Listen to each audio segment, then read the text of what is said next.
তারা কি করছেন এবং তারা কি করবেন, বর্তমানে তাদের হাল হকিকত কেমন এবং আগামী দিনগুলোতে তাদের কি পরিণতি তাদের জন্য অপেক্ষা করছে, এই বিষয়গুলো নিয়ে আলোচনা করব সংক্ষেপে। শিরোনাম যেটা ভাবে দিয়েছি সেটা হলো, এই মুহূর্তে আমার কাছে যেটি মনে হচ্ছে বাংলাদেশের যে সমস্যা, সেই সমস্যার একেবারে যাকে বলা হয় শিকড়, সেই শিকড়টা হলো ভুয়া মামলা। আওয়ামী লীগ জমানা থেকে যেটাকে আমরা গায়েবী মামলা বলতাম, ভীষণ রকম আতঙ্ক ছিল সেই মামলা নিয়ে। কিন্তু সেই মামলার একটা প্রকৃতি ছিল যে সেই মামলায় সাধারণত অরাজনৈতিক ব্যক্তিবর্গকে ঢোকানো হতো না, বিএনপি বা জামাতের লোককেই ঢোকানো হতো এবং যারা রাজনীতিতে মোটামুটি সক্রিয় তাদেরকে। এবং সেই মামলার একটা বৈশিষ্ট্য ছিল যে সেই মামলা করে রাখা হতো থানায়, পরবর্তীতে একটা মিথ্যা ঘটনা ঘটিয়ে একটা ককটেল ফাটিয়ে এরপরে স্থানীয় বিএনপির বা জামাতের নেতাদেরকে পাইকারিভাবে সেখানে আসামি করা হতো। আর এই কাজটি করা হতো শুধুমাত্র রাজনৈতিক উদ্দেশ্য পূর্ণের জন্য। এবং এইটা ছিল সরকারের একটা, আওয়ামী লীগ সরকারের একটা হাইকমান্ডের নির্দেশ। এবং পুলিশের কিছু দুষ্ট কর্মকর্তা এই বুদ্ধিটি সরকারকে দিয়েছিল, এই গায়েবী মামলার ধারণাটা। এবং এই কারণে দেশে এবং বিদেশে এই গায়েবী মামলা নিয়ে ব্যাপক প্রচার ঘটে এবং গায়েবী মামলার সেই অভিশাপের কারণেই আওয়ামী লীগ সরকারের পতন ত্বরান্বিত হয়ে যায়। তো এখন সেই যে গায়েবী মামলা, সেই গায়েবী মামলার চাইতেও ভয়ানকভাবে এখন ভুয়া মামলা সারা বাংলাদেশে সয়লাভ হয়ে পড়েছে। মামলা হচ্ছে থানাতে, মামলা হচ্ছে কোর্টে কাছারিতে, এবং সেটা যেন তেন মামলা নয়, হত্যা মামলা, হত্যা প্রচেষ্টা মামলা, ডাকাতি মামলা, আর এরকম বড় বড় মামলা, যে মামলাতে সাধারণত মৃত্যুদণ্ড হয়। এবং এই মামলার পেছনে সরকারের কোনো কমেন্ট নেই। মানে আগে যেভাবে আওয়ামী লীগ বলতো যে গায়েবী মামলা করো, তারপর গায়েবী মামলা হতো, কিংবা ধরুন সরকার আরও কিছু মামলা ওই সময়টা একটা হাতিয়ার হিসেবে ব্যবহার করতো, সন্ত্রাস দমন আইনে কিছু মামলা হতো, পুরোপুরি এটার সঙ্গে স্বরাষ্ট্রমন্ত্রী জড়িত ছিল, এমনকি শেখ হাসিনা জড়িত ছিল। গুম কমিশন একটা রিপোর্ট দিয়েছে এবং বাংলাদেশে যে গুমগুলো শেখ হাসিনার জমানাতে হয়েছে সব কিছুর সঙ্গে শেখ হাসিনার সম্পৃক্ততা পেয়েছে বলে পত্রপত্রিকা এসেছে। এবং এই গুম ম্যাটেরিয়ালাইজ করার জন্য সরকারের কতগুলো পেটোয়া বাহিনী ছিল এবং তার মধ্যে বেশ কয়েকজন কর্মকর্তার নাম আমরা ইতিমধ্যে দেখেছি।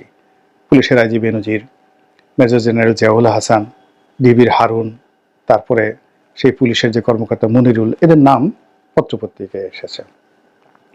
এখন এটা একটা প্রতীকী শব্দ, অর্থাৎ এই যে সরকার যে সকল কুকর্মগুলো করত, সেই কুকর্ম করার জন্য তার একটা বিশাল পেটোয়া বাহিনী ছিল পুলিশের মধ্যে, ওসি থেকে শুরু করে একেবারে আইজি পর্যন্ত। এবং এদের সংখ্যা কোনো অবস্থাতেই 2 থেকে 3 হাজারের কম নয়। তারা এই ছাত্রলীগের হুকুম পালন করত, আওয়ামী লীগের হুকুম পালন করত, শেখ হাসিনার হুকুম পালন করত, স্বরাষ্ট্রমন্ত্রীর হুকুম পালন করত। এবং এই কর্মকাণ্ডগুলো তারা করতে গিয়ে যেটা করত সেটা হলো বিএনপি জামাতকে শোষণ করত। কিভাবে? সরকারের এজেন্ডা বাস্তবায়ন করতে গিয়ে সে ধরুন 20 জন লোকের বিরুদ্ধে মামলা দিল বা 30 জন লোকের বিরুদ্ধে মামলা দিল। এখন 30 জন লোকের মধ্যে 4 থেকে 5 জন, মির্জা আব্বাস থেকে শুরু করে বড় বড় যারা সিনিয়র লোক বা জেলা পর্যায়ের উপজেলা পর্যায়ে যারা সিনিয়র লোক, যাদেরকে ধরতেই হবে এবং যাদের সঙ্গে কোনো নেগোসিয়েশন নেই, তো তাদেরকে ধরতো। আর বাকি যারা লোকজন আছে তাদের সঙ্গে নেগোসিয়েশন করে পুলিশ একটা বাণিজ্য করত। কিন্তু পুলিশের বাণিজ্যটা এখানে মুখ্য আসতো না। এবং এই ঘটনার সঙ্গে ছাত্রলীগ এবং যুবলীগ তাফালিং করতো। কিন্তু এই যে মামলা মোকদ্দমা দিয়ে ছাত্রলীগ, যুবলীগ বা আওয়ামী লীগের লোকজন ব্যবসা বাণিজ্য করেনি। এটা হলো বাস্তবতা। যা কিছু করেছে পুলিশ করেছে। কিন্তু সেই যে গায়েবী মামলার যে গজব, এটি এখন গজবের সাথে বড় গজব হয়ে দেখা দিয়েছে ভুয়া মামলা হিসেবে। এই মুহূর্তে সারা বাংলাদেশে কত মামলা হয়েছে আমরা জানি না। কেউ বলে 3000, কেউ বলে 10,000, কিন্তু আমরা জানি না।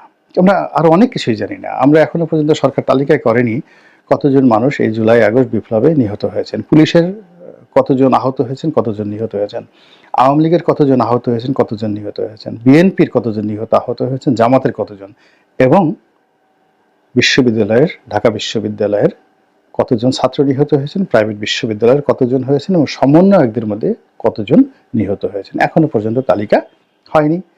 এই তালিকাটা গুরুত্বপূর্ণ, সেটা যেহেতু হয়নি কাজেই এ যাবৎকালে কতটি মামলা হয়েছে কোর্টে কাছারিতে এবং কতগুলো মামলা হয়েছে আপনার থানাতে, আমরা এখন পর্যন্ত কিন্তু সেটা জানি না। আর যখন আমরা জানি না, তখনই সেখান থেকে সন্দেহ শুরু হয়, অবিশ্বাস শুরু হয়, আতঙ্ক শুরু হয়। যেটি পত্রপত্রিকা দেখে এসেছি যে অন অ্যাভারেজে যে একটা মামলা, সেখানে ১ নম্বর হুকুমের আসামি শেখ হাসিনা, তার নিচে কমপক্ষে ৩০০, উপরে ৪০০-৫০০ ঢালাওভাবে মামলা হয়েছে। সেই মামলা হয়েছে প্রায় সব উপজেলাতে, হাতে গোনা ২-৪ উপজেলায় হয়নি বা ২-৪ জেলাতে হয়নি, কিন্তু বেশিরভাগ ক্ষেত্রে হয়েছে এবং ঢাকা শহরে অসংখ্য এই মামলা হয়েছে।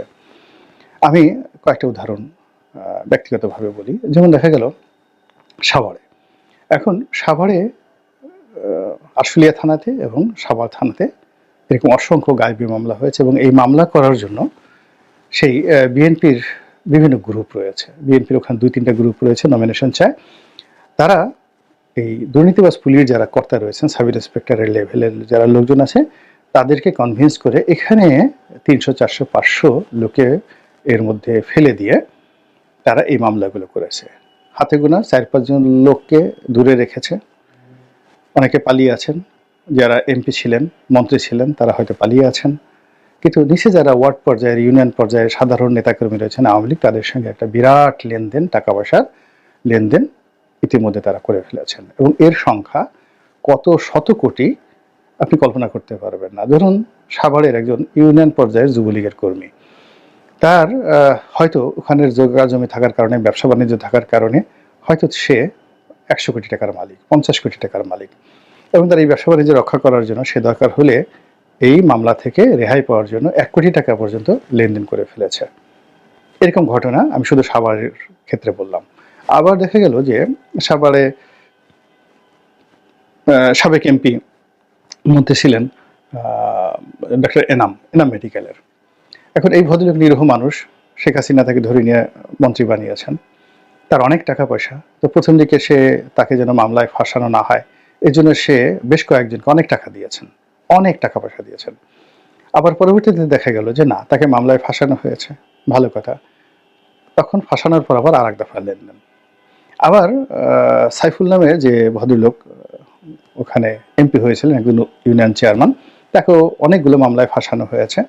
এখন সে অনেক কাজকর্ম করেছে, সেটা আলাদা কথা, কিন্তু ওখানে মুরাজ্জম নামক যে সংসদ সদস্য ছিলেন, তালুকদার তৌহিদ মুরাজ্জম, এখন তাকে ২-৩টা মামলাতে ফাঁসানো হয়েছে। এখন ভদ্রলোক সেই জুলাই নয়, জুন মাস থেকে তিনি ব্যাংককে আছেন চিকিৎসার জন্য, মরণাপন্ন তার অবস্থা।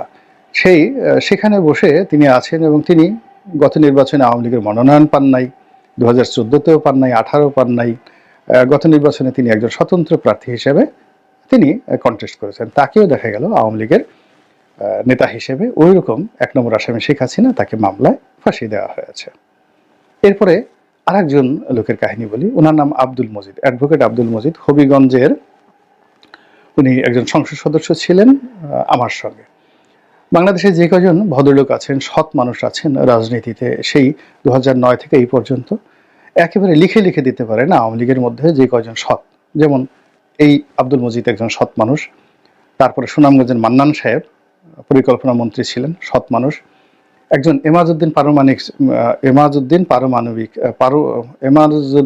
প্রামাণিক, অত্যন্ত সৎ মানুষ।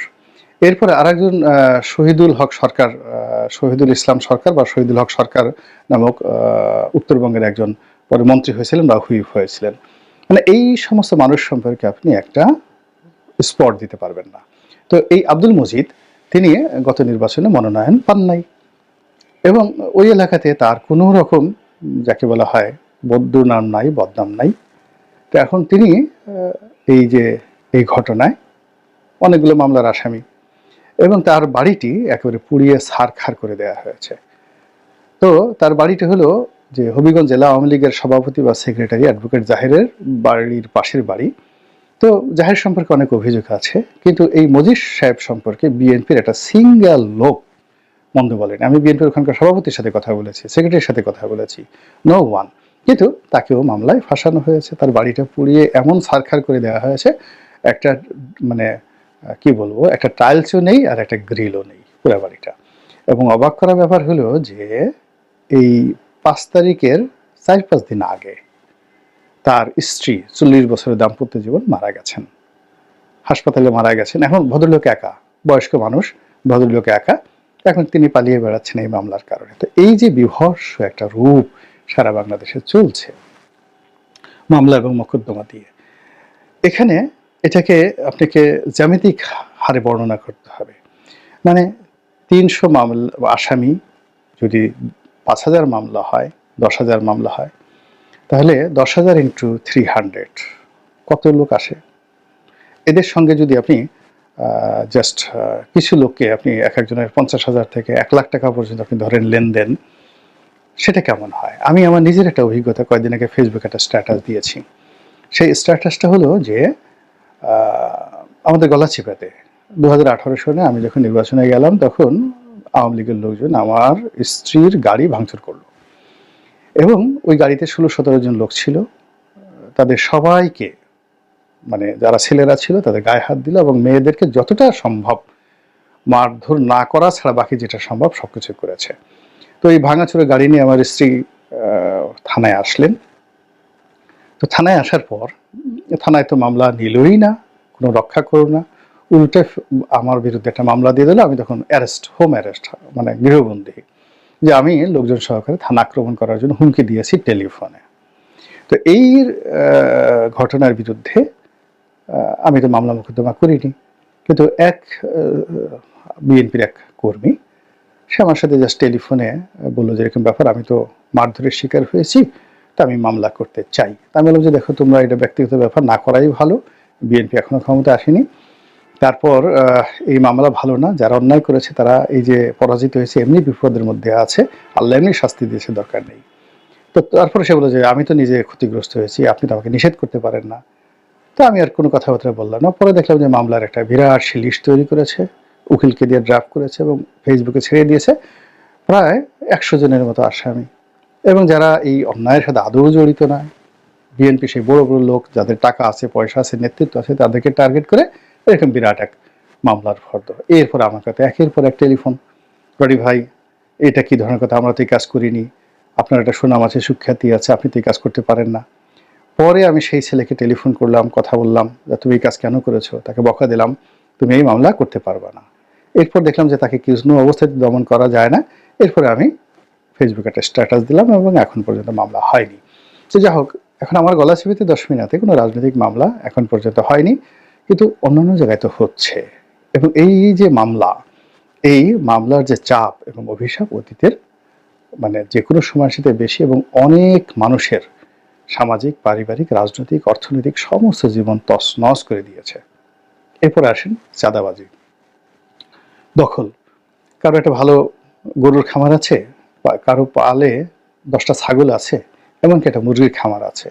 আপনি অবাক হয়ে যাবেন যে গত 120 দিনে এই জিনিসগুলো, মানে যারা ক্ষমতাধর এই মুহূর্তে, আমি দলের নাম বলবো না, তারা সেই আওয়ামী লীগের যে সকল লোকদের খামার ছিল, শিল্প ছিল, কলকারখানা ছিল, সব কিছু তছনছ করে দিয়েছে। আপনি গিয়ে দেখুন বাংলাদেশের গাজী টায়ার মার্কেটের অলমোস্ট 40% তারা ডিল করে। এরপর গাজী ট্যাঙ্ক, ওটাও বাংলাদেশের যে ট্যাঙ্ক, প্লাস্টিক ট্যাঙ্ক, এই মার্কেটের 40 আর 50% তারা ডিল করে।